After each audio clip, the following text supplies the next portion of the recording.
এই ছোট্ট, মালাই মেরে এক কাপ চা নিয়ে আয়।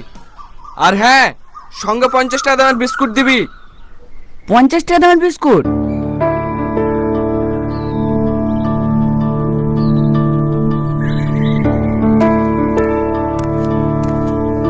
এই লেন। আরে আরে, এত বিস্কুট আমি কি করব? চাইলেন যে? সরি, তোরা এত দামি বিস্কুট কোথায় পাবি? আমি ভেবেছিলাম কলকাতায় কোনো বড় চায়ের দোকানে বসে আছি। ওখানে এক একটা বিস্কুটের দাম 50 টাকা করে, কাজু বাদাম দিয়ে উপরে ক্রিম দেওয়া থাকে। খেয়েছিস কখনো? চোখে তো দেখিসনি কখনো, খাবি কি করে? যা যা, তোর দোকানে যা আছে তাই নিয়ে আয়। এই, তুই শামসুলের ছেলি না? তোর আব্বা ভিক্ষি করে ছেড়ে দিয়েছে। আরে, কাকে কি বলছেন আপনি? আমার আব্বা কেন বিক্রি করবে?